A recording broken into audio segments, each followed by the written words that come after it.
नमस्कार, स्वागत है आप सभी का कालचक्र में। मैं हूं विपनेश माथुर और मेरे साथ हैं प्रश्न कुंडली विशेषज्ञ पंडित सुरेश पांडे जी। पंडित जी, बहुत बहुत स्वागत है। धन्यवाद।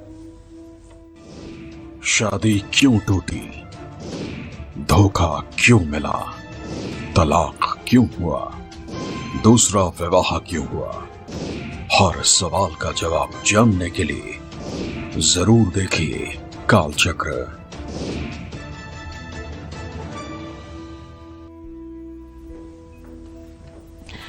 जी हाँ, हमारे शास्त्रों और समाज के अनुसार शादी विश्वास, पवित्रता और जन्मों जन्मों का बंधन माना जाता है।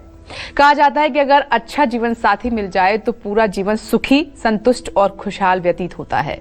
लेकिन कई पति पत्नी इस पावन पवित्र बंधन को निभा ही नहीं पाते। छोटी छोटी बातों से शुरू हुई नोक-झोंक, छोटी छोटी लड़ाई कब तलाक का कारण बन जाती है पता ही नहीं चलता। किसी की शादी तय होते ही टूट जाती है तो किसी को शादी में धोखा ही मिलता है। कोई शादी करके परेशान ही रहता है तो किसी के भाग्य में 2 शादियों का योग होता है। कुंडली में ऐसे कौन से ग्रह स्थितियां बनती हैं या कुंडली में ऐसे कौन से दोष होते हैं जो वैवाहिक जीवन में हमेशा खलल ही पैदा करते हैं, कभी रिश्ते को ठीक से चलने नहीं देते। यही आज कालचक्र में पंडित जी आपको बताने वाले हैं। साथ ही सुखी वैवाहिक जीवन के लिए कौन से उपाय सबसे कारगर साबित होंगे, ये भी आज पंडित जी आपको बताएंगे। तो अपनी आज की खास चर्चा की हम शुरुआत करें उससे पहले जानते हैं कि आज का शुभ मुहूर्त आपके लिए क्या है।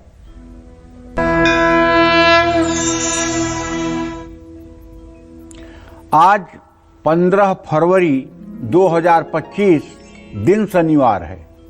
आज फाल्गुन कृष्ण पक्ष की तृतीया तिथि रात 11:52 तक है। इसके बाद चतुर्थी तिथि शुरू होगी। उत्तरा फाल्गुनी नक्षत्र रात 1:30 तक, इसके बाद हस्त नक्षत्र शुरू होगा। शुकर्मा योग सुबह 7:33 तक था, इस समय धृति योग शुरू हो चुका है। इसी क्रम में रोज की तरह आज के भी कुछ अशुभ मुहूर्त हैं। जैसे शनिवार है तो राहु काल रहेगा सुबह 9 बजे से 10:30 बजे तक और यमगंड काल रहेगा दोपहर 1:59 से दोपहर 3:23 तक और भद्रा काल सुबह 10:48 से रात 11:52 तक। इन अशुभ समयों में किसी नए कार्य का शुभारंभ और पूर्व दिशा की यात्रा नहीं करनी चाहिए। जय मां विंध्यवासिनी। तो जैसा कि हमने बताया कि आज की हमारी चर्चा बहुत खास है। ये अमूमन आजकल जो वैवाहिक जीवन में प्रॉब्लम्स चल रही हैं जो इतनी बड़ी हो जाती हैं जबकि उन्हें नहीं होना चाहिए, इन सब समस्याओं का समाधान आज पंडित जी आपको बताने वाले हैं। तो शो को ध्यान से देखिएगा और पंडित जी को ध्यान से सुनिएगा। आइए चर्चा की शुरुआत करते हैं। वो कौन से ऐसे ग्रह हैं या ग्रह स्थितियां हैं जो एक से ज्यादा विवाह का योग बनाती हैं, आइए पंडित जी से जान लेते हैं। पंडित जी, ये बड़ी समस्या है अभी समाज में। आपके लाइव कार्यक्रम के दौरान भी कई बार लोग यही सवाल पूछते हैं कि जिंदगी ठीक नहीं चल रही है, दूसरी तलाक की नौबत आ गई है, तलाक हो गया है या दूसरी शादी के लिए वो देख रहे हैं। तो ऐसा क्यों है? क्या ये आपस में अंडरस्टैंडिंग की कमी है? वाकई में ऐसे ग्रह दोष होता है जो स्थिति बनती है? देखो विपिन, सही बात ये है, ग्रहाराज्यम प्रयक्षन्तिम ग्रहाराज्यम हरन्त च ग्रहर्व्याप्तम इदं सर्व त्रैलोक्य सचराचरम। अगर ज्योतिष की बात की जाए तो सीधी सी बात है कि जीवन के सारे सुख दुख पूर्व निर्धारित हैं। तो फिर मनुष्य जन्म पाने से फायदा क्या? ये भी सोचने की बात है जी कि हमारे कर्मों का क्या मतलब है अगर सब कुछ पहले से निर्धारित है। तो 3 प्रकार के हमारे कर्म हैं। एक तो हमारा संचित कर्म है जी, जिसे हम गोडाउन कहते हैं। वहां हमारे अनंत जन्मों का पाप पुण्य का लेखा भरा हुआ है। दूसरा हमारा प्रारब्ध है जो हमारा थोड़ा सा शुभ और अशुभ लेकर के शरीर के रचना के साथ सेट कर दिया गया है। और तीसरा क्रियमाण है, हम कैसा कर्म कर रहे हैं उसके अनुसार वर्तमान में हमारा कैसा बन रहा है। तो जो प्रारब्ध है अशुभ और शुभ को लेकर के हमारे शरीर का निर्माण जब हुआ, पिंड का निर्माण हुआ, तो जो ब्रह्मदेव ने 6ठी रात में लिख दिया उसमें ये बात भी लिख दी जाती है कि इनको पति या पत्नी का सुख कैसा मिलेगा। पति या पत्नी रोगी होगा कि स्वस्थ होगा, पति या पत्नी उच्च कोटि का होगा कि सामान्य होगा। ठीक है, ये सब हस्तरेखाओं में भी दिखता है जी। जन्म कुंडली में भी दिखता है और शरीर के चिन्हों से भी दिखता है, शरीर के चिन्हों से भी दिखता है। अब इसको जानने वाला होना चाहिए, इसको परखने वाला होना चाहिए जी। तो हम ये मानते हैं, चूंकि हम ज्योतिष करते हैं इसलिए हम ये मानते हैं कि सब कुछ पहले से निर्धारित है।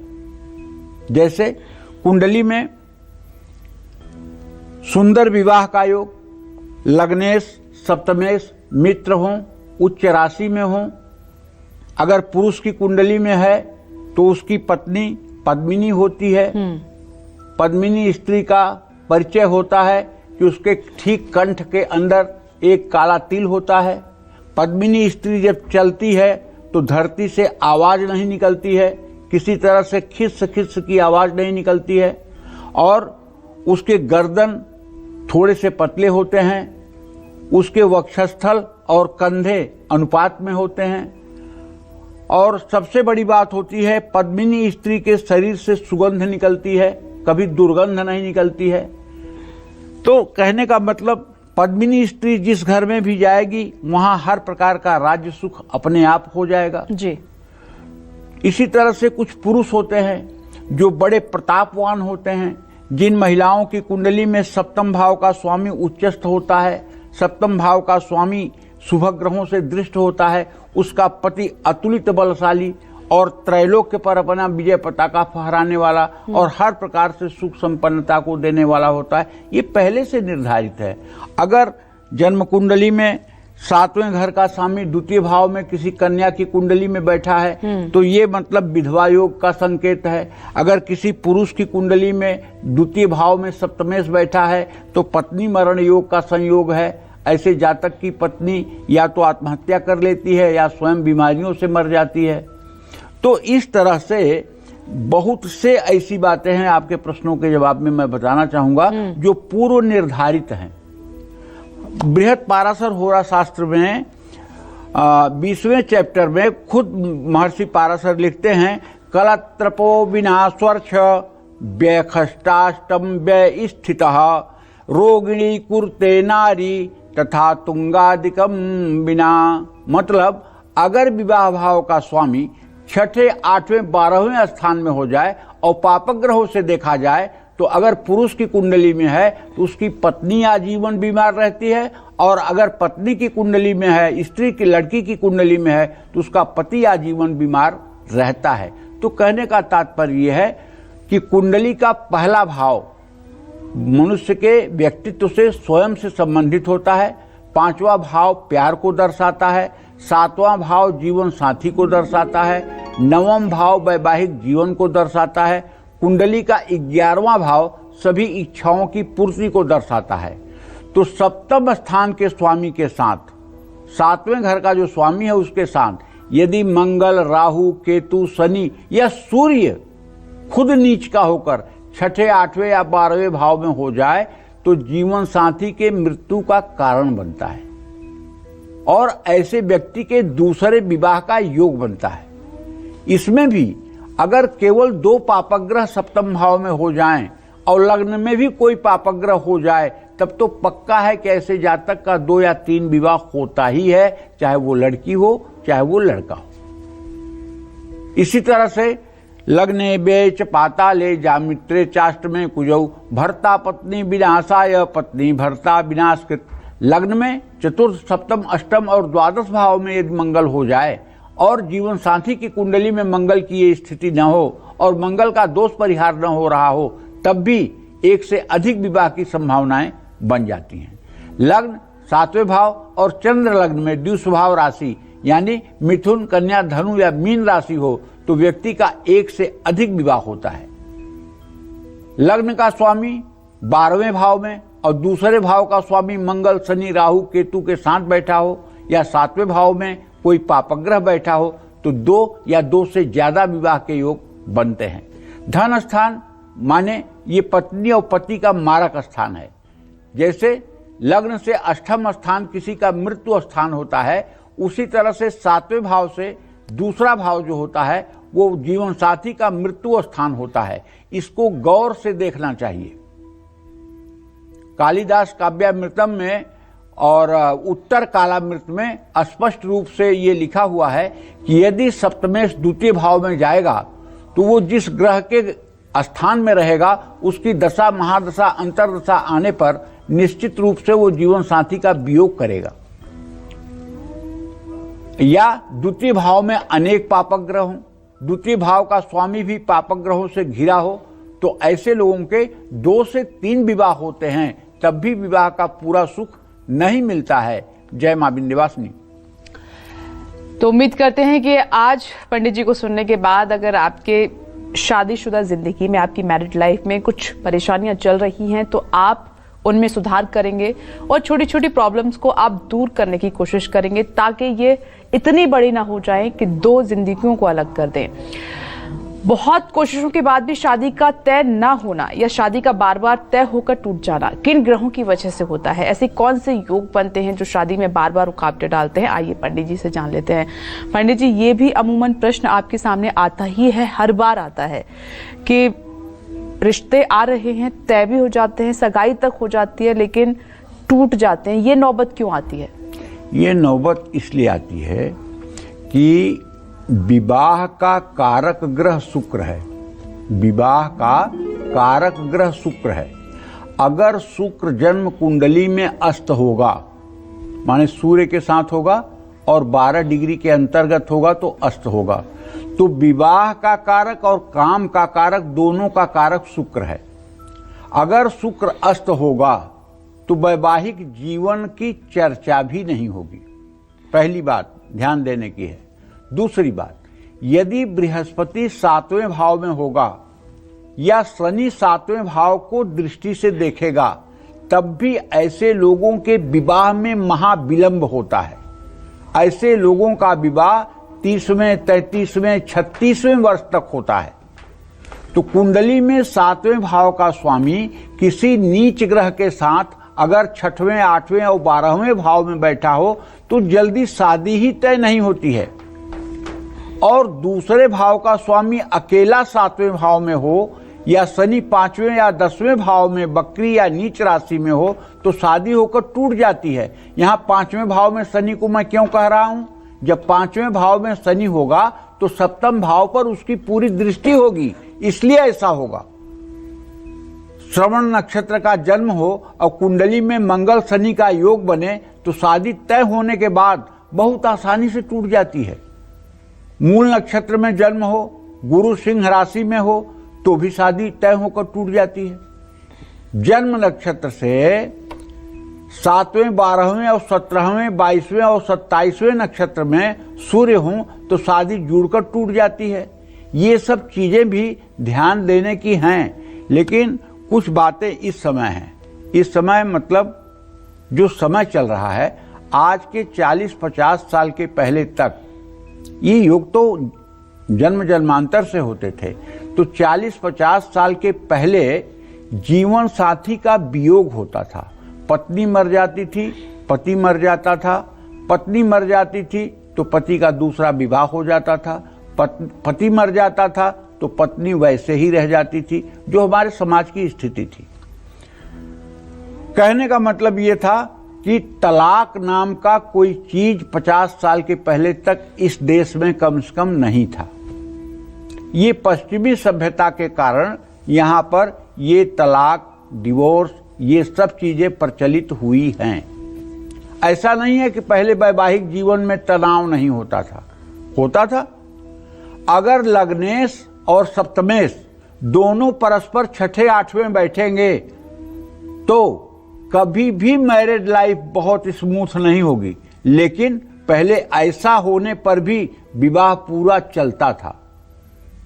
और अब क्योंकि लोगों के ऊपर समाज का डर समाप्त हो गया है, समाज का भय समाप्त हो गया है, लोग स्वेच्छाचारी हो गए हैं, इसलिए छोटी छोटी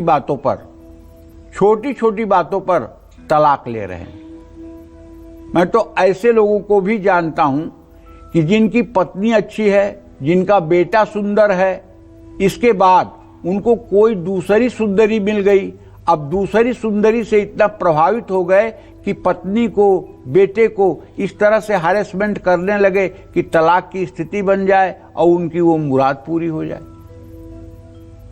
तो कहने का मतलब यह है कि इस समय जो पश्चिमी सभ्यता का अंधा अनुकरण हो रहा है, इसके कारण ज्योतिष भी कुछ नहीं बता सकता कि कब क्या होने वाला है, कब कैसे होगा।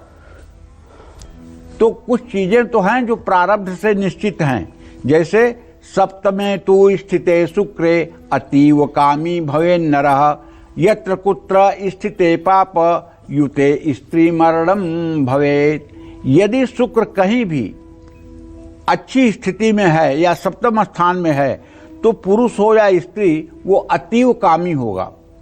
लेकिन यदि वही पापक ग्रहों के साथ 6वें, 8वें, 12वें भाव में होगा तो अगर पति की कुंडली में है तो पत्नी का मरण योग, और अगर पत्नी की कुंडली में होगा तो पति का मरण योग घटित होगा। इन सब चीजों का भी ध्यान देना चाहिए और इन ग्रहों का उपाय करने के बाद एकदम से राहत मिल जाती है। ऐसा नहीं कि उपाय करने के बाद आराम नहीं मिलता है। अगर ऐसे कुछ योग हैं तो उनका उपाय करने के बाद निश्चित रूप से 100% लाभ मिल जाता है। जय मां विंध्यवासिनी। चलिए डिस्कशन को आगे बढ़ाते हैं और बात करते हैं। मैरिड लाइफ में छोटी मोटी मिसअंडरस्टैंडिंग और आर्ग्यूमेंट्स तो आम बात है, लेकिन अगर यही छोटी बातें आगे चलकर तलाक की नौबत ले आएं या फिर सब कुछ ठीक होते हुए भी एकाएक तलाक जैसी स्थिति पैदा हो जाए, तो इसमें कपल्स के नेचर के साथ साथ कौन सी ग्रह स्थितियां और अशुभ योग जिम्मेदार होते हैं? आइए पंडित जी से अब ये जानने की कोशिश करते हैं। पंडित जी, क्या रिश्ते खराब होने का एक कारण गुस्सा भी है? क्योंकि अमूमन गुस्से में इंसान वो कर जाता है जिससे पछतावा होता है, लेकिन तब तक बहुत कुछ खराब हो जाता है, फिर उसको समेटना संभालना मुश्किल हो जाता है। ग्रह स्थिति तो है, लेकिन जैसा कि आप कहते हैं कि काफी हद तक इंसान खुद भी चीजें संभाल सकता है अगर कोशिश करे तो। गोस्वामी तुलसीदास जी लिखे हैं रामचरितमानस में, कई परत्र दुख पावई सिर धुन धुनि पछताय, काल ही कर्म ही ईश्वर ही मिथ्या दोष लगाए। आदमी खुद गलत काम करता है और जब परिणाम बुरा आता है तो सिर पटक पटक करके पछतावा करता है और काल को, कर्म को, भगवान को दोषी देता है। कई परत्र दुख पावई सिर धुन धुनि पछताए, काल ही कर्म ही ईश्वर ही मिथ्या दोष लगाए। मतलब कहेगा कि समय साथ नहीं दे रहा है, भाग्य साथ नहीं दे रहा है, भगवान ऐसा ही चाहता था। ऐसा कुछ नहीं है। आपके कर्म बहुत चीजों पर डिपेंड करते हैं कि आप कैसा कर रहे हैं। ये भी बात है कि आप कैसा कर रहे हैं। ये क्रियमाण कर्म की जो मैंने चर्चा की है, वो कर्म आप कैसा कर रहे हैं, कितना आप जीवन संगिनी के प्रति वफादार हैं। देखो, जब मतलब कि पाणी ग्रहण संस्कार सनातन धर्म में होता है तो पति का हाथ नीचे और पत्नी का हाथ ऊपर रहता है। पति पत्नी के हाथ को ऐसे स्वीकार करता है जी। जब तुमने हाथ को ऐसे स्वीकार किया है तो जिम्मेदारी को तुमने स्वीकार किया है। और वहां पर ब्रह्मा, विष्णु, महेश, नवग्रह, वरुण, कुबेर, अर्यमा, सारे देवताओं का आवाहन रहता है। दोनों पक्ष के ब्राह्मण रहते हैं, माता पिता साक्षी रहते हैं, ध्रुवतारा साक्षी होता है। इस पाणी ग्रहण संस्कार को निभाने के लिए चाहे जिन कठिनाइयों से आपको गुजरना पड़े, आपको ये करना चाहिए। देखो, एक चीज आपने देखा होगा कि जब शादी होती है तो सिंदूर दान के पहले एक लड़की का भाई जो है वो धान की कील, धान का लावा जो है वो मतलब कि लड़के के हाथ पे डालता है और वही लावा पंडित जी लोग अपने हाथ में लेकर के हवन में डालते हैं जी। धान का ही लावा क्यों लगाया जाता है? मखाने का लावा भी बड़े बड़े अमीर हैं, मखाने का लावा यूज कर सकते हैं और दूसरा कोई लावा यूज कर सकते हैं। लेकिन अटक से कटक तक, कन्याकुमारी से कश्मीर तक जहां भी ब्रह्म विवाह की पद्धति है वहां धान की कील, धान के लावे का ही प्रयोग होता है। क्यों? लड़की का भाई ये लड़के को संदेश देना चाहता है कि जिस तरह से ये धान गरम तपती हुई बालू में गया है और जला है, लेकिन इसकी भूसी ने इसका साथ नहीं छोड़ा है, उसी तरह तुम अग्नि परीक्षा में भी अगर जाओगे तो ये मेरी बहन जिस तरह से भूसी चिपकी हुई है उस तरह से ये तुम्हारे जीवन में चिपकी रहेगी, ये तुम्हारा साथ नहीं छोड़ेगी। ये छोटी छोटी बातें सनातन धर्म में एक प्रकार की शिक्षाप्रद बातें हैं। इनको अगर हम ध्यान से देखें तो जी बिल्कुल। समझ रहे हो? तो कहने का मतलब यह है कि किसी की कुंडली में लग्न का स्वामी, सप्तम भाव का स्वामी और चंद्रमा अगर विपरीत स्थिति में हैं तो तलाक का योग बनेगा। कुंडली में 7वें भाव का स्वामी 6ठे या 12वें भाव में होगा तो पति पत्नी के अलग अलग होने के प्रबल योग बन जाते हैं। सूर्य, राहु, शनि और 7वें भाव में हो तो इन सब पर शुक्र का प्रभाव हो तो तलाक का योग बनता है। शुक्र की दृष्टि 12वें भाव पर पड़ रही हो तो भी तलाक का योग बनता है। कुंडली में सप्तमेश या 12वें भाव का राशि संबंध हो तब भी तलाक का योग बनता है। चौथे भाव या 7वें भाव का स्वामी का 6ठे, 8वें, 12वें भाव में स्थिति हो तो भी तलाक का योग बनता है। चौथे भाव में पापक ग्रहों की दृष्टि हो या पापक ग्रह बैठे हों तो तलाक का योग बनता है। कुंडली में शुक्र के साथ 6ठे, 8वें और 12वें भाव में पापक ग्रह हों संबंध टूटने का योग बनता है। कुंडली में शुक्र नीच राशि या बकरी राशि का होकर 6ठे, 8वें, 12वें भाव में बैठा हो तो भी वैवाहिक जीवन टूटता है। लेकिन एक चीज अब पॉजिटिव भी सुन लीजिए। पॉजिटिव चीज ये है, महर्षि पाराशर लिखते हैं, जायाधीश शुभ युक्त दृष्टवा बल संयुता तदा जातो धनी मानी शुभ सौभाग्य संयुता। इसका अर्थ ये है कि यदि सप्तम भाव का स्वामी शुभग्रह से दृष्ट हो और शुभग्रह के साथ युत हो तो ऐसा जातक धनी मानी और सुख सौभाग्य से संयुक्त दाम्पत्य जीवन को जीने वाला होता है। जय मां विंध्यवासिनी।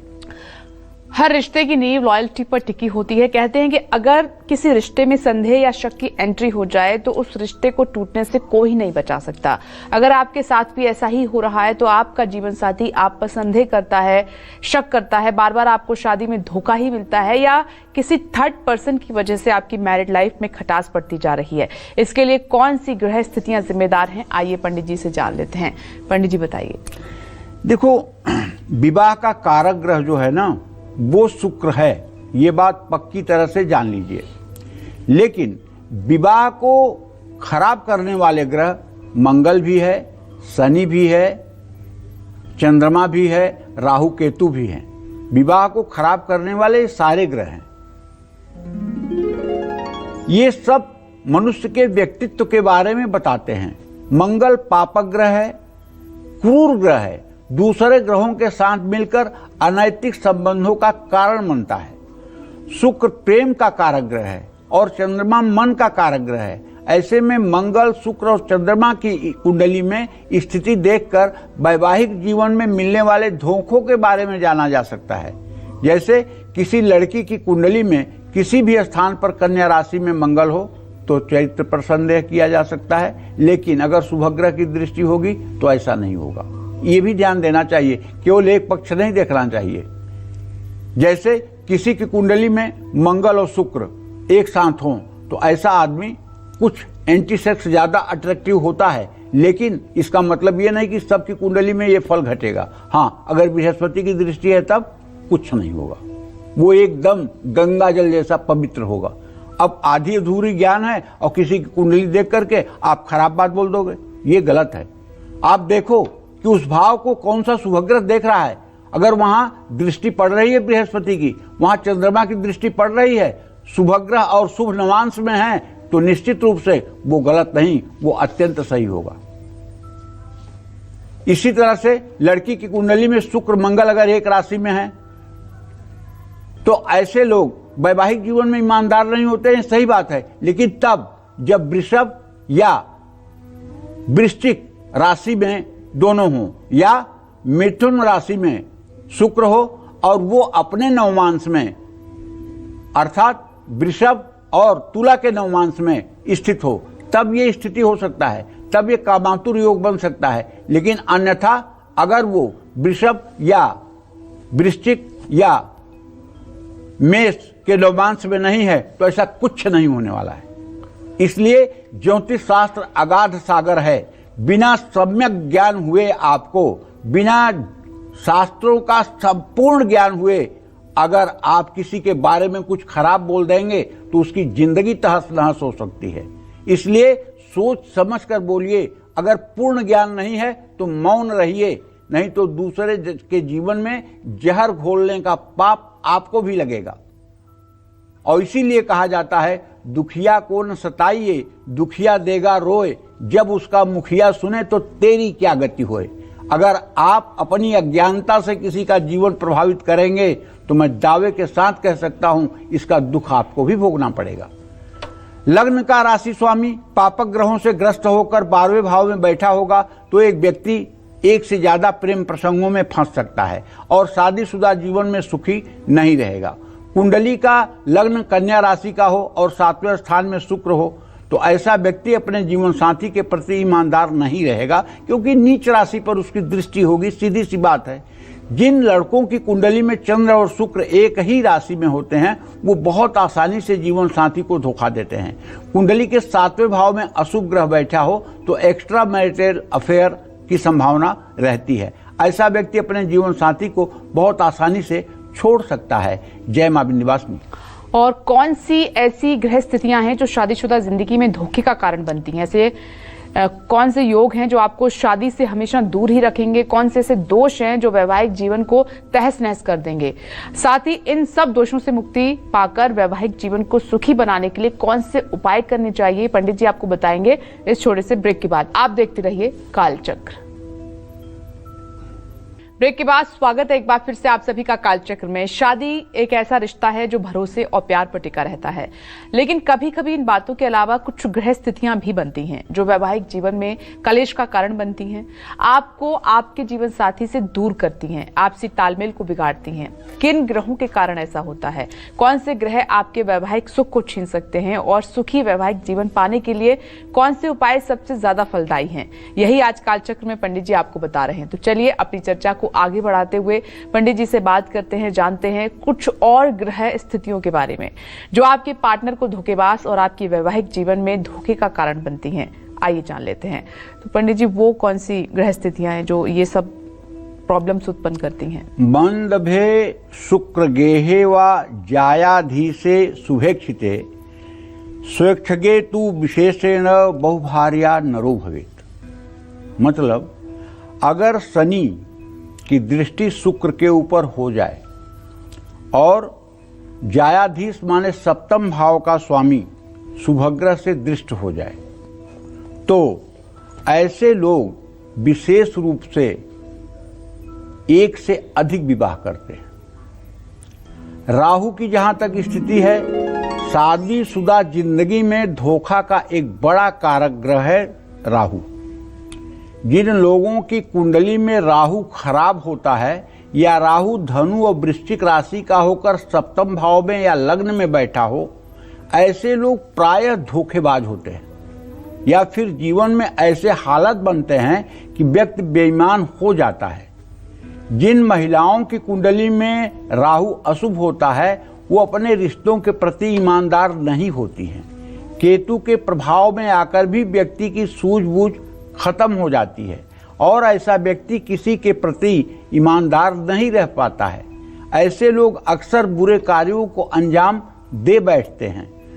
तो देखिए, मैं सबसे ज़्यादा ये कहूँगा, ज्योतिष की बात तो अपने जगह है, लेकिन मैं अपने दर्शकों से ये कहूँगा कि देखिए, ये जन्म हमारा आखिरी जन्म नहीं है, इसके बाद बहुत कुछ है। हम जो कर रहे हैं, जो करने जा रहे हैं, जो सोच रहे हैं, इसका परिणाम हमारे इस जन्म के समाप्त होने के बाद मिलने वाला है। क्योंकि स्वर्ग, नरक या फिर जन्म या कीड़े मकोड़े के योनि में आना, ये सब चीज़ों पर डिपेंड करता है।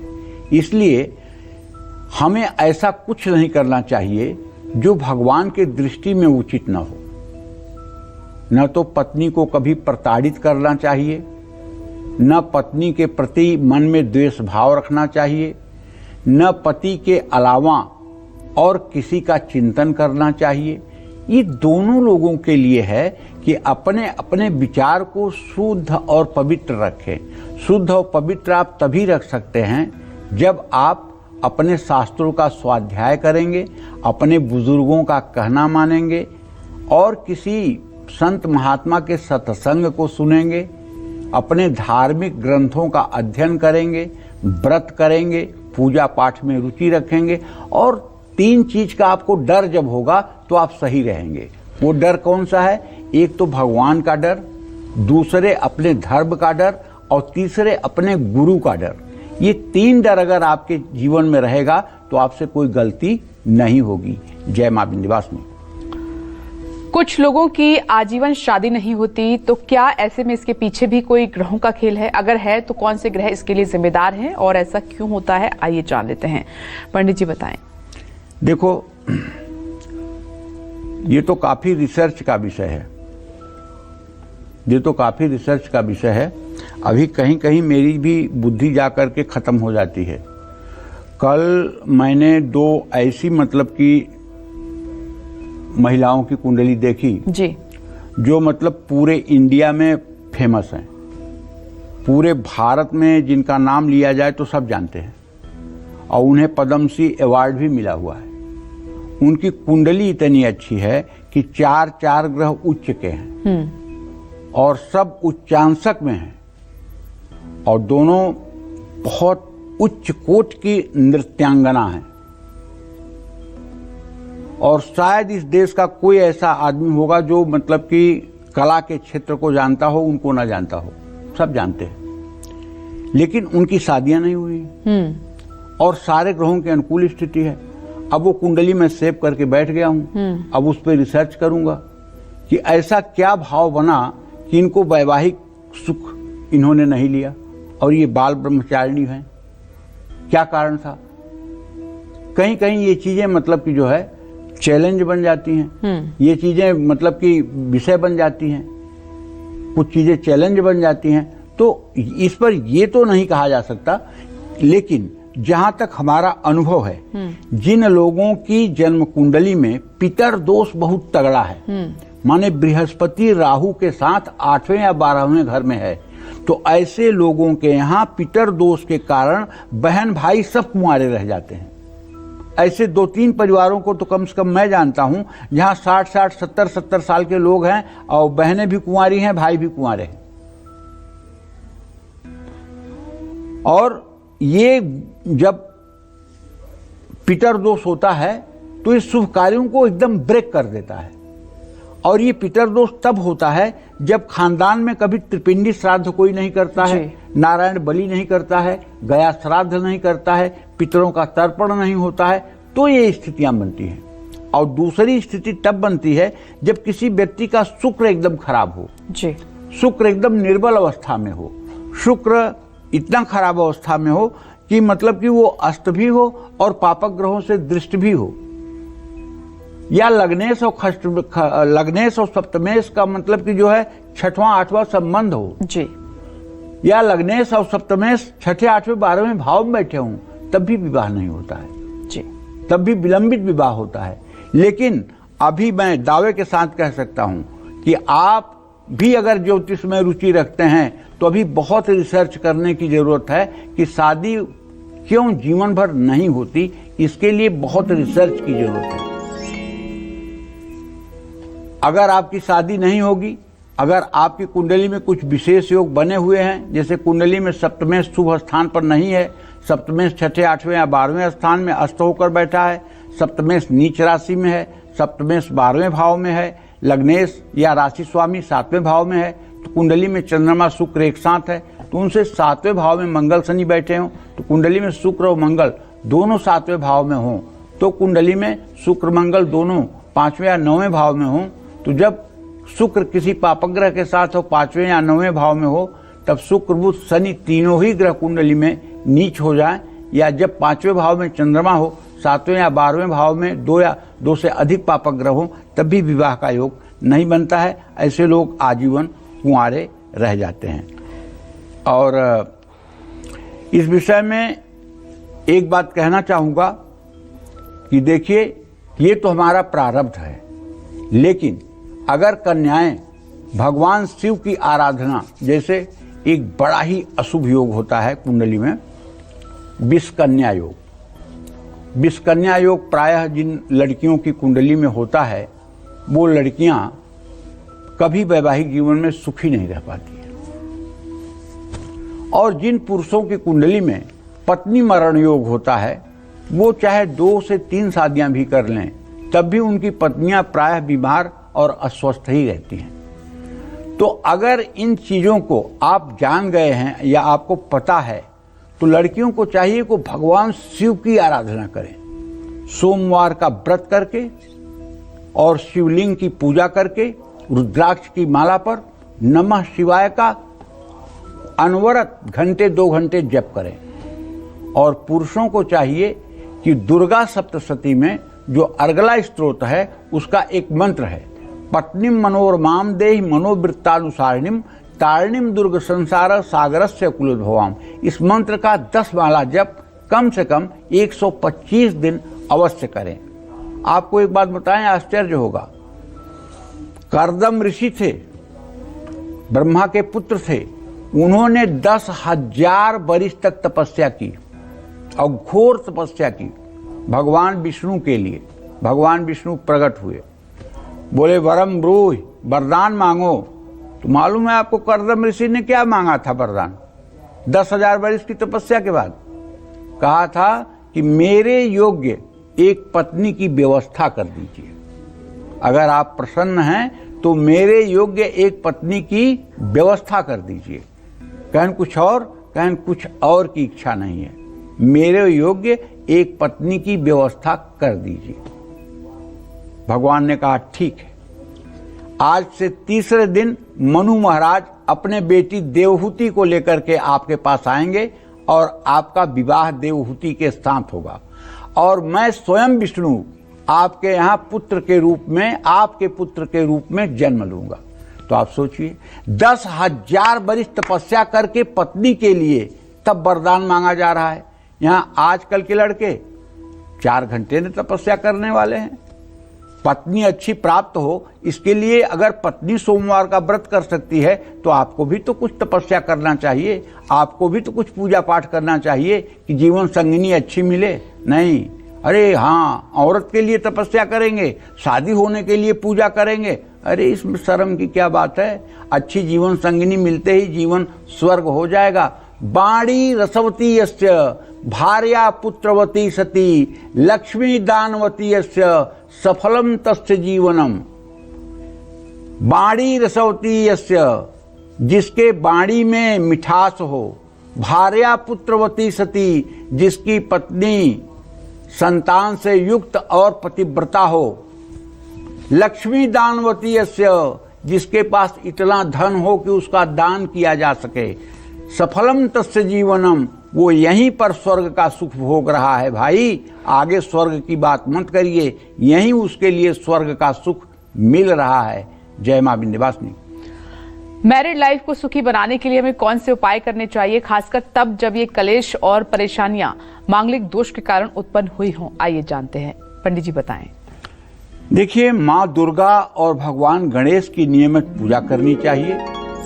मंगलवार को राहु केतु का घर में हवन करना चाहिए। पुरुषों को चाहिए कि हनुमान चालीसा का नित्य निरंतर पाठ करें। दुर्गा चालीसा और विंध्येश्वरी चालीसा का पाठ फायदेमंद होगा। मांगलिक दोष के कारण वैवाहिक जीवन में कलेश है तो क्या करना चाहिए? घर में पति पत्नी दोनों हनुमान चालीसा का पाठ कर लें। 108 बार ओम भौम भौमाय नमः इस मंत्र का जप करें या ओम अंग अंगारकाय नमः इस मंत्र का जप करें। मंगल दोष की शांति के लिए ओम अग्निर्मूर्धा दिवह ककुत्पति पृथिव्या एवं अपाग्वंग रेताग्वंग जिन्वती इस मंत्र का 50,000 मंत्र जप 12 ब्राह्मणों द्वारा एक दिन में मंगलवार को कराएं। हवन तर्पण मार्जन करवाएं और ब्राह्मणों को भोजन करवाएं। और 5 किलो गेहूं का आटा, 1 किलो गुड़, 3 मीटर लाल कपड़ा, 1 किलो मसूर की दाल, ये सारी वस्तुएं इकट्ठा करके लाल चंदन की लकड़ी के साथ मंगलवार को किसी ब्राह्मण को दान कर दें। ये भी मंगल का दान आपके लिए बहुत फायदेमंद होगा। जय मां विंध्यवासिनी। कौन से 3 बड़े योग आपके वैवाहिक जीवन में कलेश और उथल पुथल मचा सकते हैं? कौन से उपाय इन्हीं दोषों की काट हैं? ये सब बताएंगे आपको पंडित जी, लेकिन छोटे से ब्रेक के बाद। आप बने रहिए हमारे साथ और देखते रहिए कालचक्र। जानते हैं कुंडली में बनने वाले उन दोषों के बारे में जो वैवाहिक जीवन में कलेश पैदा करते हैं, और इन दोषों से बचने के उपाय भी पंडित जी से जान लेते हैं। पंडित जी बताइए। देखिए, केंद्राधिपति दोष के कारण आपके वैवाहिक जीवन में कलेश हो सकता है। केंद्राधिपति दोष क्या होता है भाई? जैसे मिथुन लग्न हो, कन्या लग्न हो, धनु लग्न हो या मीन लग्न हो, तो केंद्राधिपति दोष जो है बुध और बृहस्पति को लगता है। बुध, बृहस्पति, शुक्र और चंद्रमा, जब ये 4 ग्रह केंद्रों के स्वामी होते हैं तो केंद्राधिपत्य दोष लगता है। ठीक है। केंद्राधिपतयः सौम्या शुभम नैवम दिशन्तु च क्रूरा नैवम अशुभम कुर्यु कोणपौ शुभदायकौ। और यदि इन्हीं केंद्रों का स्वामी कोई पापग्रह हो जाए, जैसे शनि हो जाए या मंगल हो जाए, तो आप पक्का मानिए कि उसकी दशा, महादशा, अंतरदशा में कोई बुरा फल नहीं होगा। ये भी एक पक्की बात है। तो ऐसे में अगर आपके जीवन में कलेश है, तो आपकी अगर शादीशुदा जिंदगी है, तो आपको पति पत्नी दोनों को शिव मंदिर में साथ जाना चाहिए और भगवान शिव की पूजा आराधना करनी चाहिए। और भगवान विष्णु का मंत्र ओम नमो नारायणाय नमः, इस मंत्र का भी यथासंभव जप करना चाहिए। यदि पितरदोष के कारण वैवाहिक जीवन में कलेश है, तो हर रोज घर में बनी पहली रोटी गाय को, कौवे को, कुत्ते को खिलाना चाहिए। हर रोज पंछियों को दाना डालना चाहिए और अपने पितरों का तर्पण और पूजन करना चाहिए। पितृदोष के निवारण के लिए पूजा करानी चाहिए, त्रिपिंडी श्राद्ध कराना चाहिए, नारायण बलि करानी चाहिए और अमावस्या के दिन गाय को हरा चारा खिलाना चाहिए। किसी असहाय व्यक्ति की मदद करनी चाहिए। अगर राहु गुरु के साथ है, तो ऐसे में इस चंडाल योग में वैवाहिक जीवन में कलेश है, तो हर रोज पति पत्नी गायत्री मंत्र का जप करें और हो सके तो सुबह शाम 108 बार गायत्री मंत्र से आम की लकड़ियां तांबे के हवन कुंड में जलाकर गाय के घी से हवन करें। गुरुवार का व्रत रखें। गुरुवार को गाय को चने की दाल और गुड़ खिलाएं। राहु और बृहस्पति के मंत्रों का यथासंभव जप करें। जय मां विंध्यवासिनी। पंडित जी, ये तो ग्रह स्थिति की बात हुई, ग्रह दोष की बात हुई। उससे हटके आप जो आज की युवा पीढ़ी है या जो मैरिड कपल्स हैं, उनको क्या राय देना चाहेंगे कि ये नौबत ना आए कि रिश्ता खत्म होने के कगार तक पहुंच जाए? बस दो बात कहना चाहूंगा। लड़कों से कहना चाहूंगा कि शादी के बाद पत्नी तुम्हारी जिम्मेदारी है, ममाज बॉय मत बनो। शादी के बाद माँ का आंचल पकड़कर मत बैठो। शादी के बाद माँ के कहने में आकर के पत्नी का उत्पीड़न मत करो। पत्नी को समय दो, पत्नी को प्यार करो, पत्नी का विश्वास जीतो। सीता को विश्वास था कि राम जहां भी रहेगा वहां मैं सुरक्षित रहूंगी, तो वो राजा जनक की बेटी और दशरथ की बहू होते हुए भी जंगल जाना उन्होंने स्वीकार कर लिया। जंगल में न वहां शौचालय था और न वहां मतलब कि जो है शयन कक्ष था। उस कष्ट में सीता ने जाना, राम के साथ विश्वास कर लिया। लेकिन आज के राम जो हैं, वो माता पिता कहते हैं अब तुम अलग हो जाओ, इसलिए अलग हो जाओ ताकि दहेज का केस हो तो सास ससुर न फंसे और तुम भाग करके फिर माँ बाप के पास आ जाओ। तो लड़कों से ये कहना चाहता हूँ, पत्नी के प्रति अपने उत्तरदायित्व को समझें। और लड़कियों से ये कहना चाहता हूँ, हे माताजी लोग, आप लोग जब मायके से चली आई हैं तो 24 घंटे टेलीफोन करके अपने माँ से गाइडलाइन मत लीजिए कि अब बुढ़िया को चाय बना के देना है, अब बुढ़वा खुसट को चाय बना के देना है, और सारी राय जो है मायके से मत लीजिए। अपनी छोटी छोटी बात अपने मायके में मत कहिए, छोटी छोटी बातों को मायके में मत समझाइए। अपने वैवाहिक जीवन को समरस बनाइए। दोनों अपने वैवाहिक जीवन को समरस बनाइए। न आप अपने माँ बाप के इन्फ्लुएंस में आइए और न लड़के को ही अपने माँ बाप के इन्फ्लुएंस में आकर के हाँ, माँ बाप की सेवा करनी चाहिए, लेकिन माँ कहे कि लड़की को ऐसे रखो वैसे रखो, ना, बिल्कुल नहीं, क्योंकि हमने धर्म के साथ उसे स्वीकार किया है। जय मां विंध्यवासिनी। चलिए अब बारी है आज की हमारी स्पेशल कुंडली विजेता की, और वो कौन है जानते हैं पंडित जी से। पंडित जी बताइए। आज के हमारे लकी ईमेल कुंडली विजेता हैं यश त्रिपाठी, और ये गोरखपुर से इन्होंने ईमेल किया है। इनकी कुंडली हम बनाकर लाए हैं और कुंडली का फलादेश भी लिख करके हम आपको कुरियर के द्वारा आप तक भेजेंगे। और आप लोग भी अगर जन्म कुंडली बनवाना चाहते हैं, लकी कुंडली विजेता बनना चाहते हैं, तो आप लोग भी ईमेल करें और आप भी चयनित होंगे तो आपकी कुंडली हमारे द्वारा बना करके उसका उपाय लिख करके आप तक भेजी जाएगी। जय मां विंध्यवासिनी। चलिए आपको बहुत बहुत मुबारकबाद। अब नहीं होगी पति पत्नी में नोक-झोंक, अब नहीं होगी छोटी छोटी बातों पर झगड़ा नहीं होगा, अब सुखी हो जाएगा आपका वैवाहिक जीवन, क्योंकि 9 खास उपाय आपके वैवाहिक जीवन में खुशियों के रंग भर देंगे। कौन से हैं वो 9 उपाय ये बताएंगे पंडित जी आपको छोटे से ब्रेक के बाद। आप बने रहिए हमारे साथ और देखते रहिए कालचक्र।